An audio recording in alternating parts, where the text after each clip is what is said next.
Hi, Min here, your best friend. In the last episode, we said that this particular episode would be out on August 23rd, 2020. This didn't happen because the K-pop Sunbae headquarters got infested by goblins wielding clickers. This caused a lot of technical difficulties, meaning that the audio quality in this particular episode will be a bit all over the place. But hopefully you will enjoy the thrilling conclusion to the after-school saga, and we truly hope that our next episode will not take 3 weeks to be released. Anyhow, I love you. Onwards with the episode.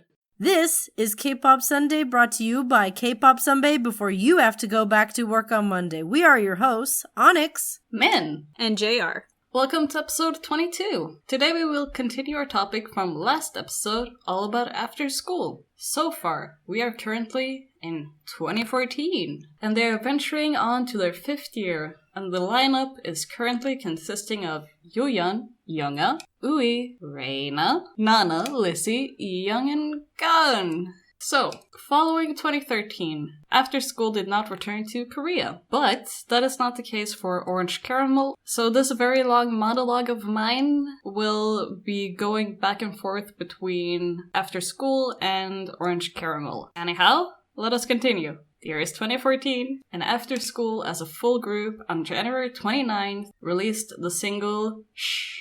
As I said, the single came out on January 29th, but the music video was actually released exclusively on MTV Japan in December of 2013. And it was also released on their Japanese label Avex Trax's official YouTube page, also in December 2013. So it was a bit odd having the official sale release of the single in January. Anyhow, the single peaked at number 7 on the Oricon Daily Singles chart and at number 28 on the Billboard Japan Hot Single Sales. So, I know I just said that After School as a full group would not return to Korea, but they kinda did, because on February 21st, they released a digital single, Week, to celebrate Brave Brothers' 10th anniversary. But this song never actually got a music video or any sort of promotions at all, because it was a digital single. But the song is extremely wholesome, and it doesn't sound like a Brave Brothers song usually does.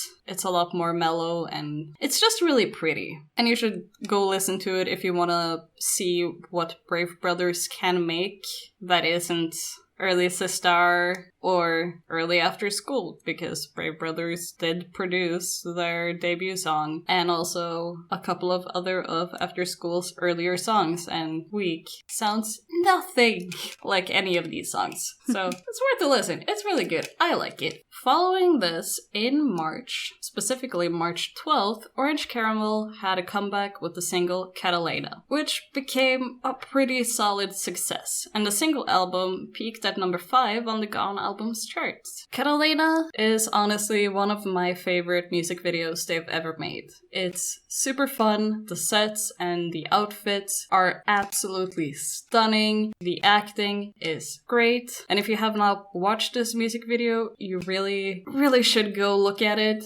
because it is extremely different from what a lot of K-pop artists did at the time and are doing now and did before. It's very different. It's iconic. It was also the peak of their video quality and set quality and costume quality. It was very well done. They knew what they were going to do. Mm-hmm. Catalina was an example of when they knew what their style was and they just ran for it. Yes. And this also translated over to their stage performances, because all of their stage outfits were iconic, still are, and the way they performed it even became a massive-ass meme. Still a meme to this day. It's wonderful. And even with how popular and well-received this song and music video was, there still was controversy with it, because it was banned on KBS due to the girls, while pretending to be sushi, were put in plastic containers, and KBS was like, no, this is belittling human rights, so we will not show this music video. It wasn't because covering yourself in plastic, that's kind of dangerous. It was just the image itself of that particular scene was too upsetting for KBS, which is kind of sad. It was kind of interesting that at that time, there was a lot of censorship of music videos. Like, Min, I don't know if you remember this, but Hikori, she had a song. It's the one from H Logic. Chitty Chitty Bang Bang? Yeah. Do you remember that she got in trouble for the music video because she wasn't wearing a seatbelt? Oh, yeah, right. And yeah, and the thing that, like, surprised me about Chitty Chitty Bang Bang and Catalina was that they were so obviously staged for the music video that if you thought, oh, she's really going to drive that, like, on the freeway, or you think that these girls were like, you know what? Everybody, let's wrap ourselves in plastic. Like, if that's what you kind of drew from that, like, that's more on you. Yeah. Like, there's a lot of dumb bands that have been over the years, but that's one of those I feel like that everyone sort of remembers because it was so absurd. So if you want an episode on us just complaining. Yeah, about... just stupidity. Yeah, banning of music videos. It's a broad topic and we can complain for hours. Please tell us if you want that. We will do it. We really would love to do that because we know some very interesting things. Here to share the salt. Let us jump back to after school as a full group and Japan, because Japan was their life in 2014. We're still in March though. So on March 19th, only a week after Orange Caramel's release of Catalina, After School released their second full-length Japanese album called Dress to Kill. This would also subsequently become the group's last ever normal full-length album ever. And Dress to Kill was a bit of an odd one, because the album's title tracks were the previously released Heaven, which came out in 2013, and Shh, which also came out kinda in 2013, kinda in 2014. It was weird. So there weren't really any new music videos to be released with this album, and there weren't really anything for them to promote. So it was a bit of an odd one. Though that doesn't mean that they did not promote this album whatsoever, but it was more at fan events, like fan club events, and also later in the year, so we'll come back to it, but it was just kind of strange, honestly. There isn't a lot more to say on it. Anyway, after March comes May, as always, and on May 8th, the first episode of After School's Beauty Bible aired on KBS. And you can actually find all of the 29 episodes of this show on KBSN, their YouTube channel. KBS has multiple YouTube channels, but you can specifically find a playlist on KBSN. Though there is no English subtitles, and it's kinda sad that there is no English subtitles. Somebody over at KBS, please fix. I would love to understand what's going on here. Towards the end of May, May 20th specifically, Orange Caramel released a promotional single for Baskin-Robbins. The single was called A Bing A Bing, to promote Baskin-Robbins' new line of Bingsoo. And the song is really cute, and it's all about ice cream. These girls got a lot of food-related concepts and outfits and just food. Orange Caramel and food. They're doing the thing that I told you that BTL should have done. They're doing it. See, like, this is proof of concept that it can work. I also just realized I have not in any of these documents mentioned My Funny Honey, which I don't remember when it came out, but that has a lot of oranges in it. Peak Orange Caramel song. It's very good. A couple of months after this, Orange Caramel released their fourth official single album called My Copycat. It came out on August 18th, and the single for the single album was also named My Copycat. One of the best MVs ever, in my opinion. It was so much fun. Yeah, it was very Where's Waldo inspired, and it's cute. Yeah, makes you pay attention. The My Copycat single album managed to peak at number 8 on the Gone Albums charts, and they also released a second music video for the track Gangnam Avenue, which came out about a month after the music video for My Copycat dropped. Gangnam Avenue is also such a good song, and it's so sad that they never performed it, because I would love to learn the dance for it, but it doesn't have a dance, because they never performed it. But it is also a very good song. Like, it's a good single album. My Copycat, even though it only had 2 singles on it, both of those singles, bangers. So great. My Copycat also became Orange Caramel's last proper promotion. It was not their last release. But still, My Copycat was their last proper promotion, where they went on music shows and did the whole K-pop promotion cycle. But in September, Orange Caramel did release a song called Tonight for the drama It's Okay, That's Love, which you can also translate into It's Alright, This Is Love. And the Orange Caramel song appeared on that drama's original soundtrack, Part 8.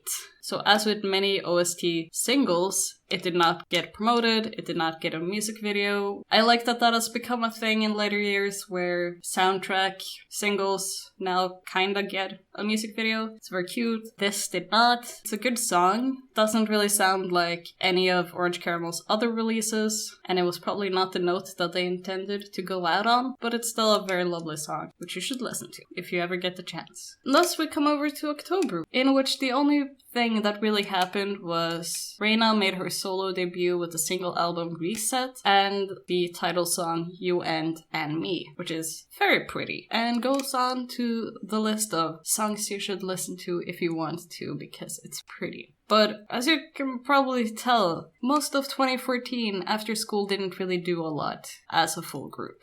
But they still had one more thing coming, and that was their second Japanese tour, Dress to Shine, which was to promote their Dress to Kill album. And this happened in November, towards the end of November, November 21st to be specific.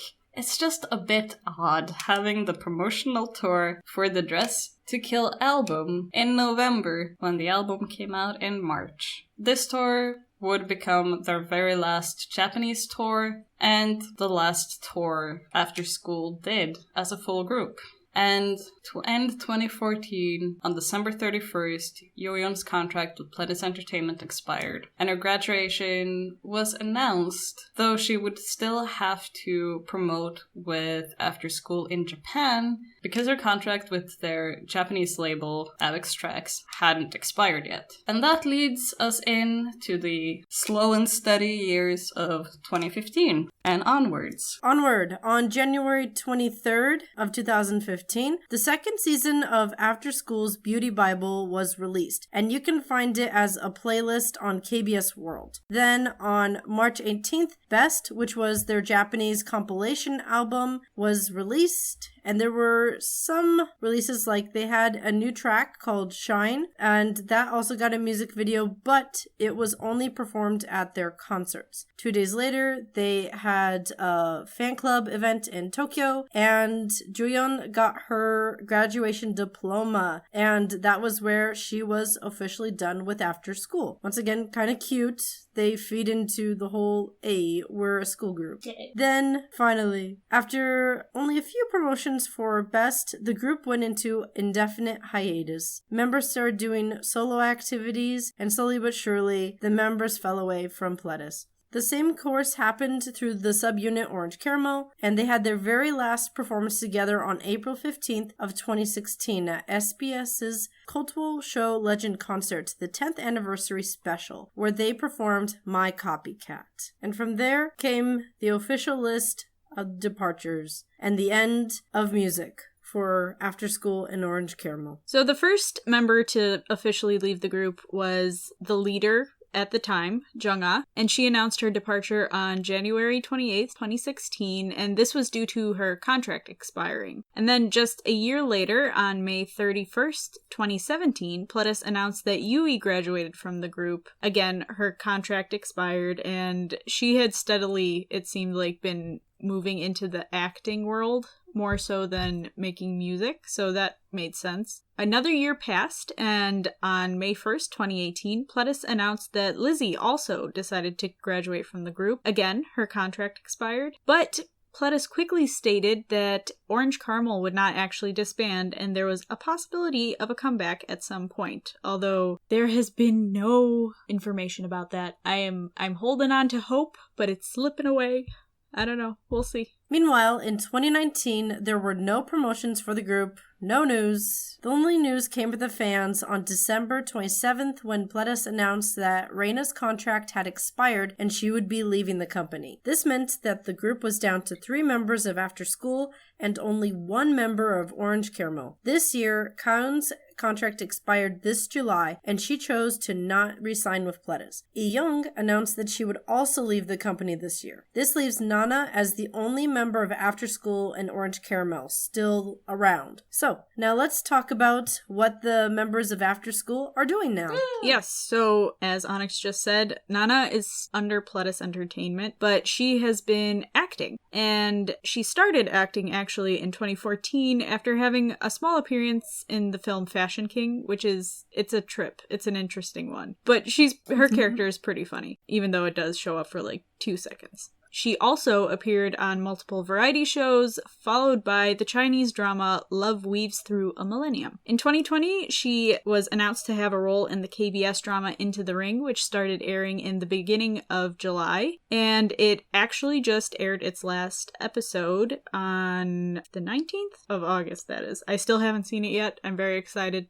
It's been a great drama. I highly suggest it. But yeah, that's pretty much what Nana's been doing. So, as we said, Young left the group in 2020, but 3 years prior to that, she actually opened up her own music academy called Young Music Academy, where she offered singing, dancing, and instrument lessons. She actually can play quite a few instruments, including guitar, bass, drums, piano, flute, cello, clarinet, trumpet, violin, and even the harp, which is impressive. She also has a YouTube channel called Young TV, where she showcases her skills. And when she announced her departure from After School, she also mentioned that she would be working on an album, so we wish her the best of luck with that and hope it comes out soon. Yay! While still under Pledis, Reina released some music, including her second single album, Loop, which came out in 2017. But then, even after leaving the company and the group, she has continued making music and has appeared on multiple drama OSTs. And even in 2020, she released a song called Anne, which came out in April, and Love is Danger from the Once Again OST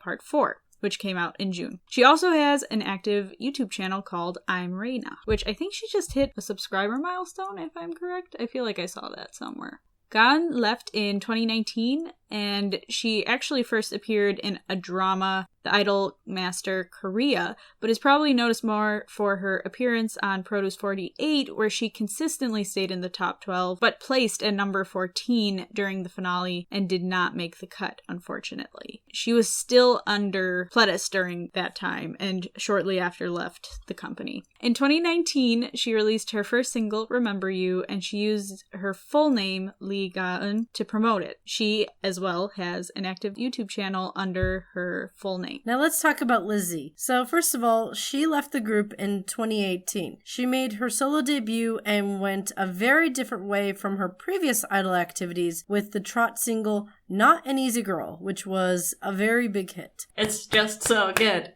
Not an Easy Girl. If you don't know Korean trot and it's like, that sounds scary, go listen to Not an Easy Girl. It's so good. Love it.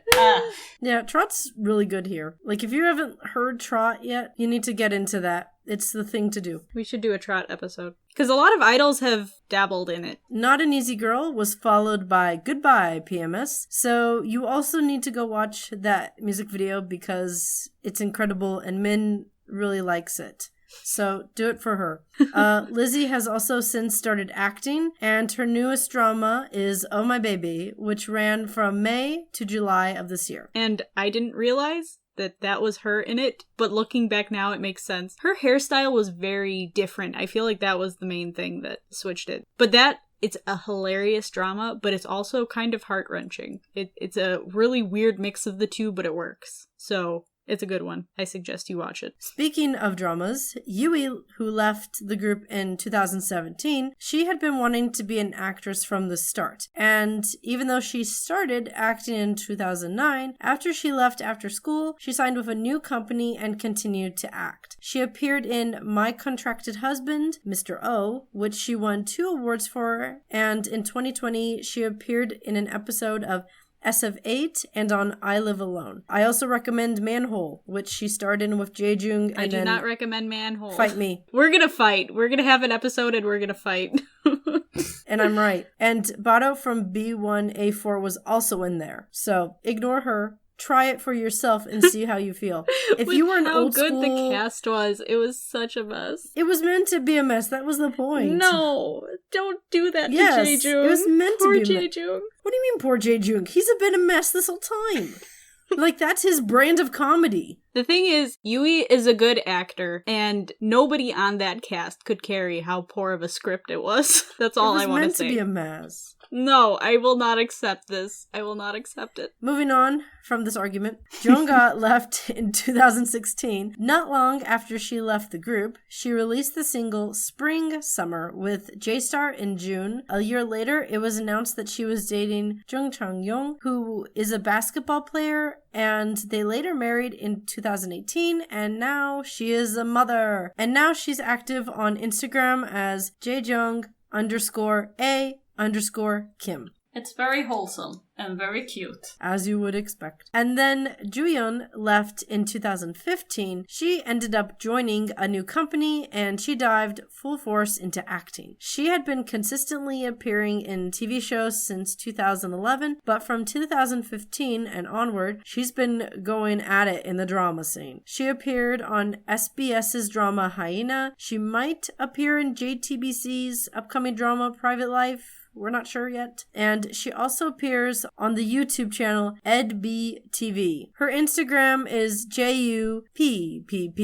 That's 3 P's. AL. And she is also active there. It's very fun seeing all these people on social media. Then we have Kahi, who left the group in 2012. And her case is a bit strange because she left after school, before her contract with Pledis Entertainment ended. So she did release solo music and started acting before she moved on to a different entertainment, like most do. And since leaving after school, she has had many different jobs in the entertainment industry, as a songwriter, as a choreographer, appearing in musical theater, and just keeping busy. In 2016, she married Yang Yun-moo and now has 2 children. And very recently, as in July of 2020, she left her current company, and as of recording this episode, she has yet to sign with a new one, so it will be interesting to see what she does in the future, if she signs with somebody new, if she makes her own, if she becomes a full-time mom, we don't know. But she is active on her Instagram, Kahi_Korea. And she was also a mentor on the first 2 seasons of Produce 101. So you might have already seen her if you can't put a face to the name.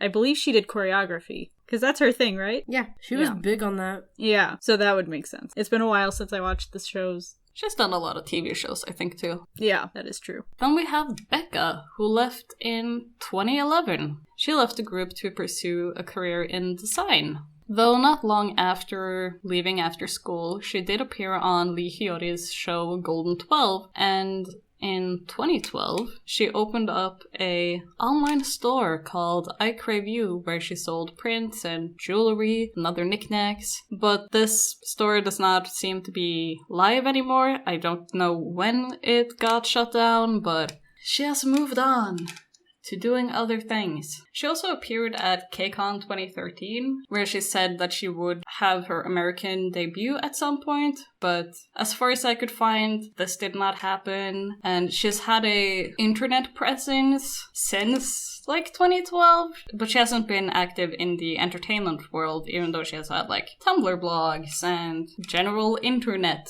activities. Most of those old blogs from like 2013, 2014 are all defunct by now. But earlier this year, she opened up the YouTube channel Super Beck. As of recording this episode, her newest video on the Super Beck channel was from back in May, but she did state in that specific video that she wanted to make more, so hopefully she will release more content.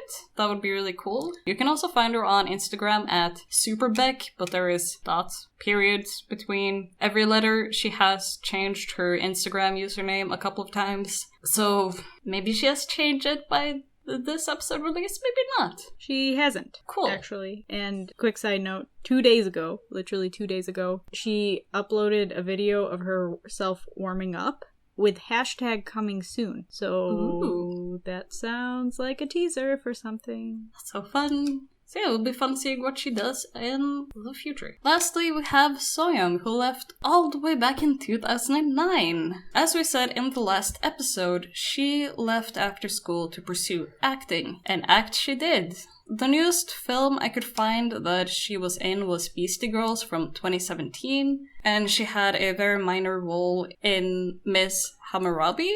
She also was part of the panel on Channel A's I Heard It From the Wind, though I don't think she's on that particular panel anymore. I couldn't really find any newer activities from her, but she is active on her Instagram, So Lovely, spelled with double S's. So yeah, it's very fun seeing how active most of the former After School members are on social media, because that's something that wasn't a thing back in the day. And now you can see like their cute families and their cute outfits and whatnot. It's very fun. Anything else we should say about After School? Just so impressive with their performances and their ideas. And like, I understand that like they wanted to go their separate ways, but I just really impressed with them as a girl group. Like that stands out to me as, in my opinion, one of the best girl groups that's ever been created in K-pop. Yeah. Just my opinion. We also, of course, didn't mention every single thing they've ever done.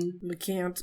Yeah, in these 2 episodes, because it would take forever. So, as I am the newer of the fans here, I actually know more of After School from their solo work and subunit than their actual music. I know more of it now, but especially going into it, like, I saw Yui in a bunch of dramas. I saw, like, Lizzie, Nana, Reina occasionally. Also, a lot of it was from interactions with other groups under Pledis. But I would just suggest that even now, after I don't want to say they're disbanded, but they're kind of disbanded since Nana is the only one under Pledis. Yeah. I would suggest that you still look out for what they're doing, because a lot of it's really good. And it's really cool that so many of the members are still in the industry, even after leaving their original group. Yeah, and if you stumbled across these episodes without having any knowledge of the group, a lot of their music still holds up pretty well.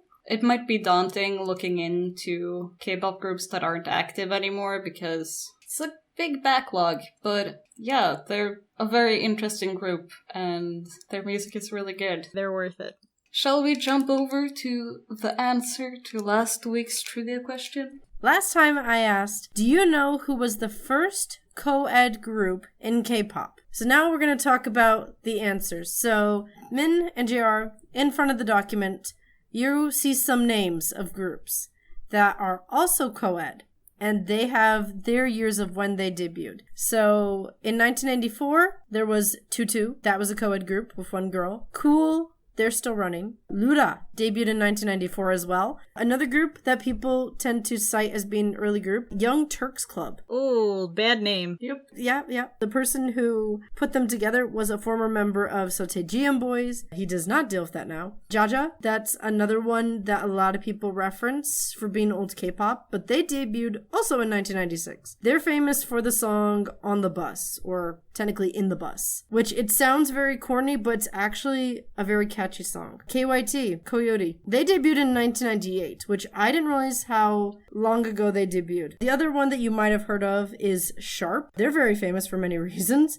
They debuted in 1998 as well. So those were some of the co-ed groups that I originally thought were the first, that I was very wrong about. So do you guys have any other guesses before I show you the truth? Nope. Not one. So this group debuted in 1992. Wow. They are known as Jim. And this group, for being a co-ed group, the thing that interests me the most is that it's 4 guys and 1 girl. But also the female member did not stay around for forever. She was only there for like 1 to do promotions. That's it.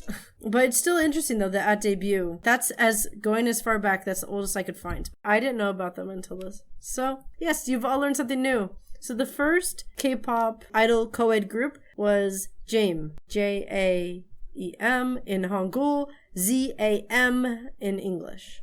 So it looks like Zam, but you don't say it like that. I say it like that. It's the English romanization. We're gonna take it, man. Well, it's also Korea wants to say Z's, but they spell them as J's. It would have been closer if they used S's, but anyway. Min, take it away. So, on August 23rd, 2011, Nemesis released their third album, Piano, with the single ending credit, which is a very melodic rock song. The sound of the song reminds me so much of a Visual K band. It's just less dramatic, and their fashion is normal rock band fashion, but it still has like that Visual K flair to it. This one is hard to explain if you're not really into Japanese rock. I just realized. But yeah, Nemesis, they're a good K-rock band if you want to listen to one that is getting rather old by now, which is weird. 2011 was like yesterday, but okay. But yeah, it's a good song. I'd highly recommend it. Thank you for listening. If you enjoyed the episode, then please make sure to rate, subscribe, follow, and tell your friends about us. If you want to interact with us or just see more of our content, then you can follow us on Twitter at K-Pop Sunbays or on our other social media platforms, which will be in the description. Thanks, everyone. Bye. Bye. Annyeong.